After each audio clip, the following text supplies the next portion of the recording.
per la tua ospitalità. Ciao, Gianni. Thank you. Чао, Рая. Чао, благодаря. Време за специалната ни среща на кафе, която ще се развива и тук, и там, и насякъде в студиото. Вижте с кого ще. Той е единственият младши сержант, в чиято военна книжка пише длъжност хуморист-имитатор. Венцислав Мартинов се прочу като най-добрия имитатор на Тодор Живков преди 10 ноември 1989 година. Днес оценява, че е правил това поради някои съображения в условията на дълбока нелегалност. Всъщност, звездата му изгрява доста преди това. През 1979, когато печели първо място на републикански конкурс за художествена самодейност. Същата година се включва в шоу-програми след случайни запознанства с Мими Иванова, Развигор Попов, Стефка Берова и Йордан Марчинков. Завършил е икономика в София и режисура в Санкт-Петербург. Гастролирал е в Англия, Австрия, Белгия, Германия, Гърция и други. Като основни жизнени дейности в професията си е определил правенето на имитации, скечове, вицове, весели песни, маймунджалъци, щуротии, а в свободното си време и хуахо, лав моебет, гледане на мъжки футбол и женски хандбал, киснене в минерални води и имитиране на Шумахер.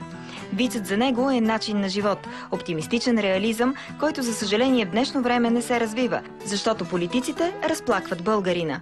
Какво още го вълнува, с какви проекти се е заел и как попадна в сериала "Женени с деца", Венци Мартинов сега на кафе. Много ми е приятно да посрещна на кафе Венци Мартинов. Ето, с пълни ръце идваш. Добре си ми дошъл, радвам се, че си тук. Как си, Венци? Благодаря за поканата. Радвам се да те видя така хубава в това хубаво студио. Да, гола заради теб. Всичко, както си му е реда, заповядай. Чак сега забелязах. Трябваше да забележиш. За какво съм се завлякла аз рано? Как си? Благодаря, добре. Така, почувствах се по-ласкан, че си ме поканила, но всъщност знам, че може би е решаващ. И ти си ми поканил някой. Да, но между нас казвам, може би оценявам, че решаваща роля да бъда тук е оказала хубавата Зейнеп, която за интервю преди няколко дни. Зейнеп абсолютно има решаващата дума в предаването. Много те харесва, каза, но все пак ние изпратихме и ти вземе интервю, защото и ние си те харесваме. Да, благодаря ти. Аз има така разсъждавам на темата. Ние ще продължим да разсъждаваме с теб доста днес. Малко по-късно заедно с актьора Дидо Мачев в кухнята ще поразсъждаваме с теб и с него. Да. Но първо за теб. Да оставим малко Дидо.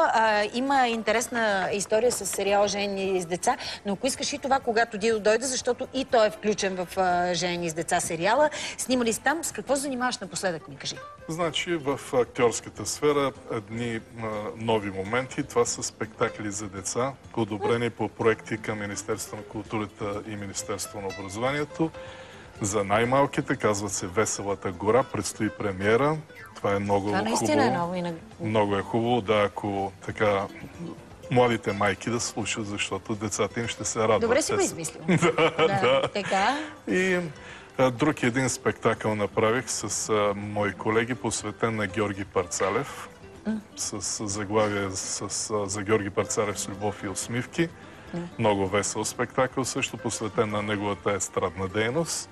И още един спектакъл "Старинните машини" разказват с Националния политехнически музей. Значи време е свободно, не ти остава, така да се каже. Значи и плюс концертна дейност из цялата страна. Една реклама и веднага след това продължаваме. Не знам какво държиш така пред себе си. Надявам се в някакъв момент все пак да го видя, но сега реклама.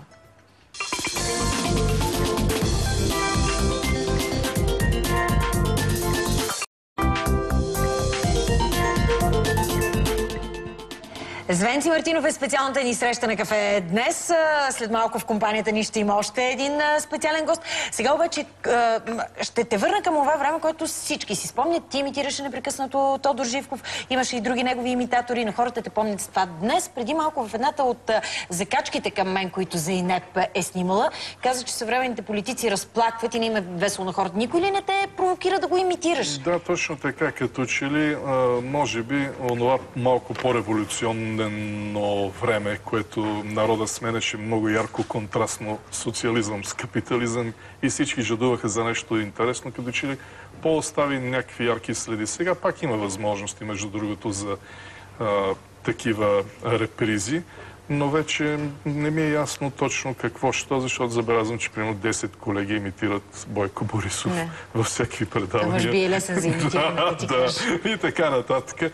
И малко особено е. Добре. Не са еднакви. Политиците, виж сега, временно са на гребена на вълната, но има такива звезди, които си остават емблематични, обичани от всички хора. Ти си работил с всички тези хора. С всички български естрадни певци от едно време, да. Айде сега, искам за тях да ми поразкажеш нещо интересно, да ми кажеш някакви случки. Взел съм нарочно един куп снимки. Не само с естрадни, но и с всякакви звезди. Аз ти давам право на избор да коментираме която избереш от снимките бързо. Даже няма и да се бавим. Това е първата снимка. Добре, ма тук не виждам някоя звезда. Тук съм като дете в хор Бодра смяна. Това трябва да си ти което така ли? детството ми премина по класическите сцени и по оперите. И затова искам да го покажа Бодра смяна. Но тук на първия ред има член, бих казал, едва ли не на твоя екип, който редовно участва в предаването. Не мога да го позная. Абсурд. Просто кажи защо ще обиде сигурно някой или ще си измисля нещо. Не знам. Моята тогава беше какичка, докторката Мария. Мария Папазова, къде бе, моля? Това ли е Мария? Това ли е? Да. Не. Ето я. Тя вярва, че пее непрекъснато. Я да я видя. Ето я, ти я сочиш в момента. Болнава ли беше като малко дете, защото все, каквото и да говорим, тя се е преболедувала? Много стрикна и такава сериозна какичка и уважавана беше. Ех, че хубаво! Айде сега да видим другата. Тук няма какво да кажеш, не е интересно, всеки ден съм с хората, но... Покажи на хората все пак. И се целуваме, къде ги намери тези снимки? Такива еротични наши снимки. Боже мой, остави това, кажи ми... Аз ще извадя снимки, ще поровя. Можеш бързичко да поровиш. Бързичко, кажи ми за кой, чакай си мисля. Скоро на гост ни беше Стефка Берова, ние обичаме в нашия екип много. Кажи ми с нея, бил ли си на една сцена? На нея дължа много, защото едни от първите ми стъпки след първото участие с Мими Иванова и Развигор Попов, Стефка Берова и Йордан Марчинков ме ангажираха. Тогава съвсем млад, 20-21 годишен изпълнител. Няма да забравя, понеже тя беше много властна, командваше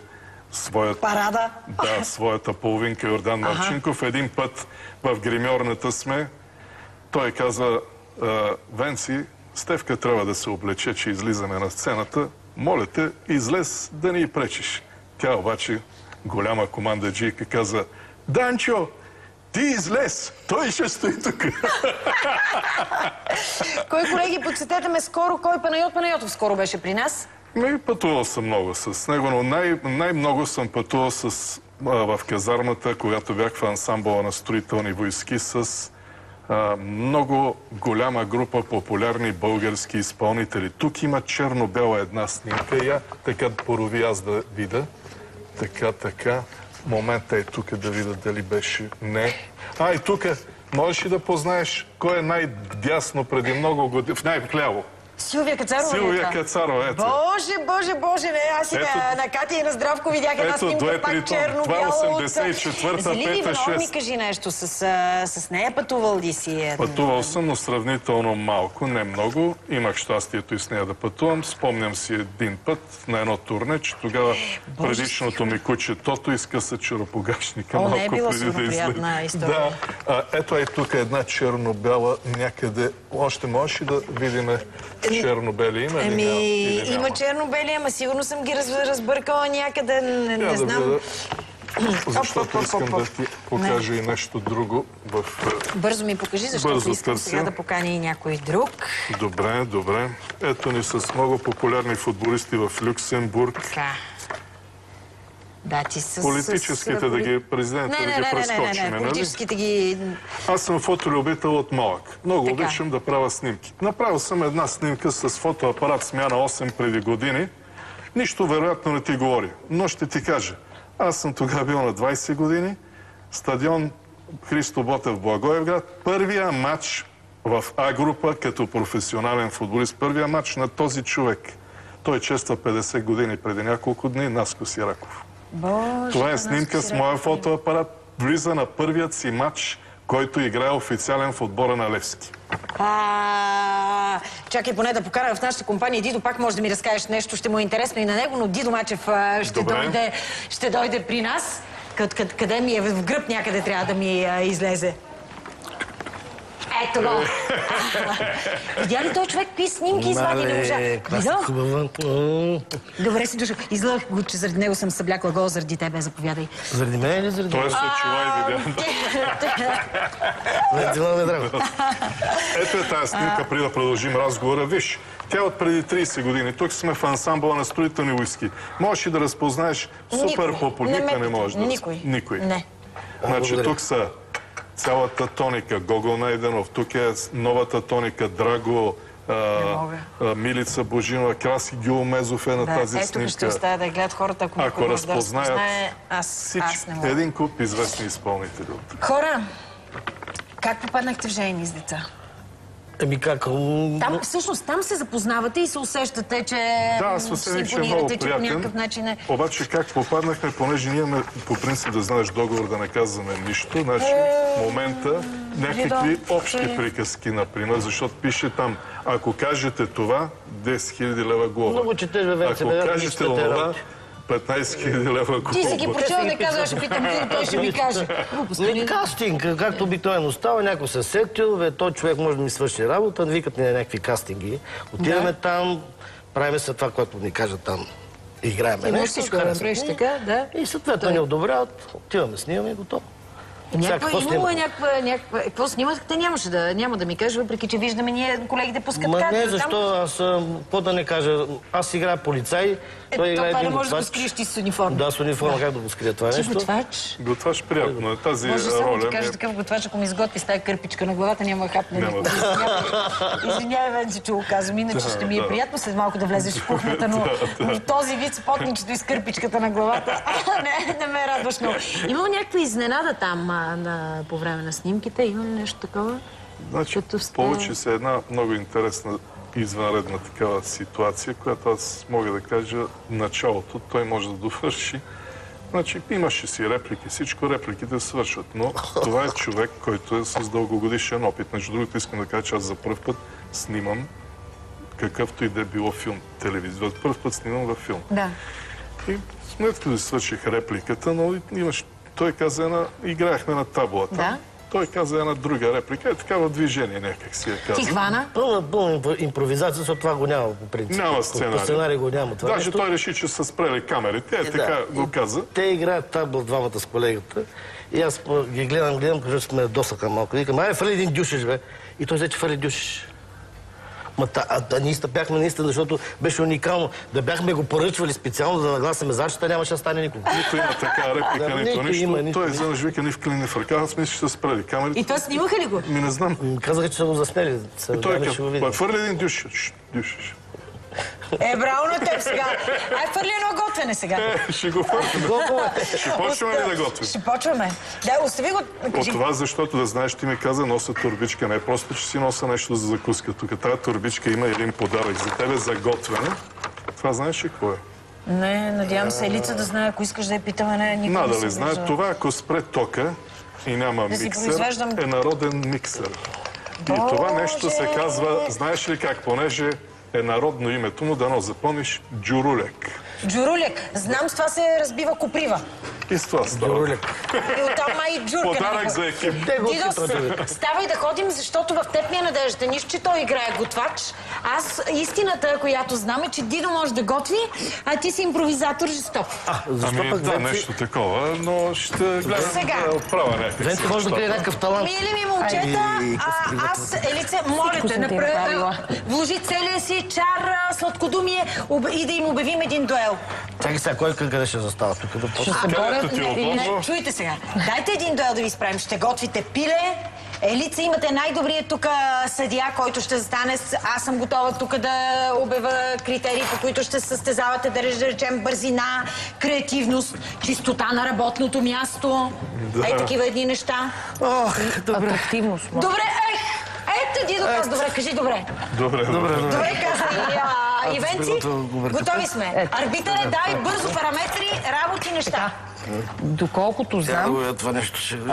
Ама айде, аз с Дидо съм готвила. Венци, ще тръгвате ли някъде или... Сега първо да почнем с това. Така. Венци, ти какво ще ни приготвиш само да... Дай ми Димош. За мен е чесънчето, Заповядай. малко масълце, захар има ли малко? Веднага ти давам. Да. Гледай какво са написали колегите. Бързина, креативност, изпълнение и чистота на работа. Толкова много изискване. Така. Много изискване. Ама трябва и представяне все пак на рецепт. Като гледам това бързина, според ти да мен- внимай с пръст. Заповядай захар. Според може мен нещо така малко ни озораш, можеш ето бързичка салатка и аз да лезна пилето, па да седна да И си... да пиеме по една ракия. Да, направо ме Браво на нави. теб. Пак аз какво си избрах такова сложно нещо да правя? Да, бе, да. Ти Добре. какво ще правиш, Дидо? Аз наистина... Пълнено пиле. Пълнено... Моля, ти Пълнено искаш ли пиле. Съче за плънката да приготвиш отделно. Ще трябва, Или да. се задушава това Ще нещо? трябва да малко мазнинка в това.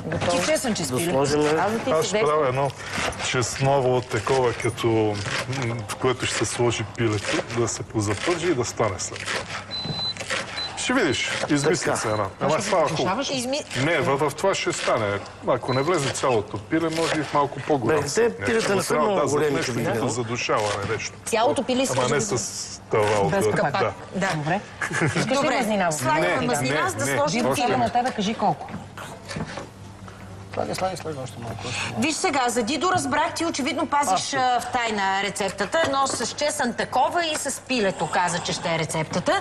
Дидо поне знам, че прави пълнено пиле. С какво ще го напълним, Дидо? С дреболийки, оризче. Пилешки дреболики. Гледай. Той Дреболийки. има дългогодишни традиции, усещам в яденето, нали така, в правенето, защото аз в яденето имам по-големи традиции. толкова отново сега? Защото не знаех какво точно иска Ето, да прави. сега затова вече увеличавам. Леко само съм се застраховала. Така. Сега дреболийките. Все пак издай нам малко, да виж сега, за него разбрахме всичко при теб. Едно с чесън такова. Виж, това са големи познания в областта на готварството. Значи, сега 2 лъжички захар, ако сипеш, ще ги карамелизираме да стане. Така, обаче, нека още да направя чесъна малко. А искаш ли да слагам захарта да се карамелизира леко? След малко. Така. И ще видиш какво става едно приятно. Виж сега, за Много бързина лесно, предлагам да отпадне. За бързина Критерий да ще отпадне, да. напише 0 точки. Елице, не знам какво ще кажеш ти. Защо бе? Ние къде гоним сега? Какво правим? Защо бързина? Да, бе, аз не знам. Защото кулинарен дуел, Това са бе, Дидо, бе, ръковани, бе. нали? Дуел исках да направим. Ма неговото е по-такова, по-бързо ще стане от моето. Еми, При всички положения. сега... Виж сега, ти си прави, аз спокойно правя. Виж, аз внимавам много, защото ножен остър, вкъщи нямам такива остри. Виж сега, мен лице не ме гледа, мога да ти помогна, ако искаш с картофите. Трябва ли да се наджуркат с това, Може, което си това мога да направил? го джуркаш, ако Не, искаш. Това ще стане ли? Еми, Ето. Пробвай да видиш, може да стане. чакай да го изплякна и почвам да Ако джуркам. стане това, ще бъде перфектно. Добре, ти имаш да режеш още честно, ако искаш да пуснем една реклама, докато режем Аз нямам честно. да джуркам Да, нищо. Ти нямаш нищо ли, Дидо? За джуркане нямам нищо. Ама имаш да нарежеш сърца, Имам да дропчета нарежа и сърца, воденичка. да, точно така. Добре, докато режем, аз измивам джуркалото и почвам да джуркам картофите. Една реклама. Добре.